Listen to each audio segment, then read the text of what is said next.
بھارت کے پاکستان کے ساتھ آخر تعلقات خراب کیوں ہیں؟ کیوں بھارت ایک اچھا پڑوسی نہیں بن سکا؟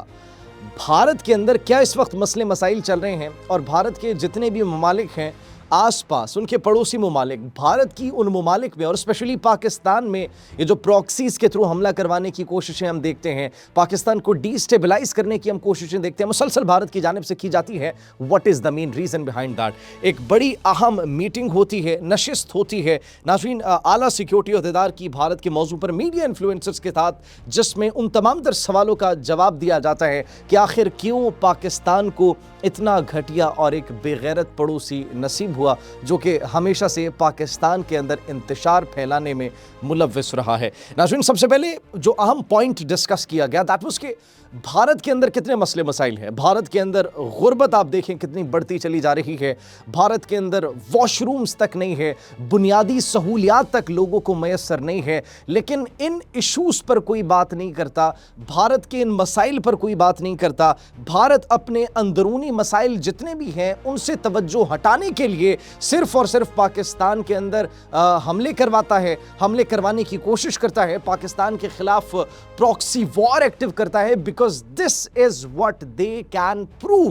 یہ اس بات کو ناظرین ثابت کرتا ہے کہ اندرونی مسائل کا علاج ان کے پاس نہیں ہے، اندرونی مسائل کو حل کرنے کی کیپیبلٹی ان کے پاس نہیں ہے۔ اگر وہ کچھ کر سکتے ہیں تو صرف اور صرف پاکستان مخالف بیانیہ بنا کر اور پاکستان کے خلاف پراکسیز کو ایکٹیو کر کے جو ہے وہ اپنے نیریٹو کو آگے پھیلا سکتے ہیں، پہنچا سکتے ہیں۔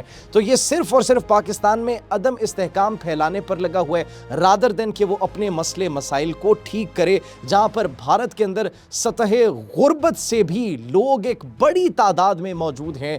اربوں لوگ جو ہے ان کے اندر اگر دیکھا جائے میجورٹی آف دا پاپولیشن وہ سطح غربت سے نیچے زندگی گزارنے پر مجبور ہے، لیکن ان کے اوپر بات نہیں کی جائے گی، اس غربت کو ختم کرنے کی بات نہیں کی جائے گی۔ ایجوکیشن منسٹر جو کہ آئے روز پیپر لیکس ہو رہے ہوتے ہیں، جو بھی کاکروچ جنتا پارٹی احتجاج کر رہی ہے، اس پر بات نہیں کی جائے گی۔ پاکستان میں عدم استحکام پھیلانے کی کوششیں جاری رہیں گی بھارت کی جانب سے، کیونکہ اس کے علاوہ اور وہ کچھ کرنے کی کوشش نہیں کر سکتے، because they have nothing to prove. تو اب اس کے ساتھ ساتھ زمینی حقائق بھی تسلیم نہیں کرتا بھارت کو جتنے بھی آپ فیکٹس دیں، بھارت کی یہ مودی کو، یہ ہندوتوا لیڈرشپ کو آپ جتنے بھی فیکٹس اینڈ فگرز دیں، دے وونٹ ایکسیپٹ اٹ، یہ تسلیم نہیں کریں گے اس کو، یہ حقائق کو تسلیم کرنے سے گریزاں ہے۔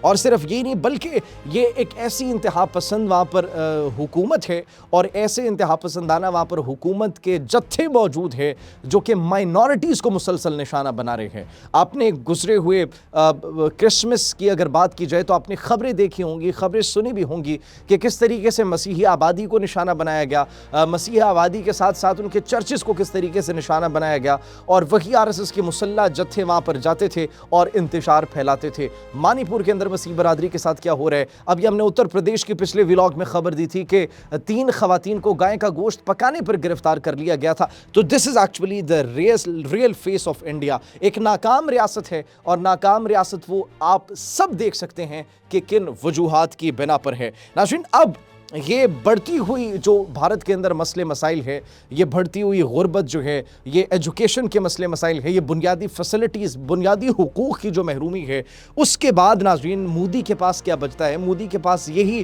انتہا پسندی بچتی ہے، یہی شدت پسندی بچتی ہے، تاکہ جس سے عوام کو چورن بیچا جا سکے، پاکستان مخالف چورن بیچا جا سکے، مسلمانوں کے خلاف چورن بیچا جا سکے، اور اس کے ساتھ ساتھ مائنورٹیز کے خلاف چورن بیچا جا سکے، جس کو یہ اکھنڈ بھارت کا نام دیتے ہیں۔ Actually that is a complete failure. اس بات سے آپ سب ایگری کریں گے، بیکاز آپ ایک مرتبہ دیکھ لیں کہ وہاں پر مائنورٹیز کی زندگی کیسے گزر رہی ہے، وہاں پر بنیادی فیسلٹیز پرووائڈ کی جا رہی ہے عوام کو یا پھر نہیں کی جا رہی۔ اس کے ساتھ ساتھ ناظرین جو سیکولر بھارت کا چہرہ ہے وہ تو مسخ ہو چکا ہے، وہ ختم ہو چکا ہے۔ جس طریقے سے انہوں نے وہاں پر مسلمانوں کے ساتھ سلوک کیا، مائنورٹیز کے ساتھ سلوک کیا، تو اب جو بھارت خود کو ایک سیکولر بھارت کہتا تھا،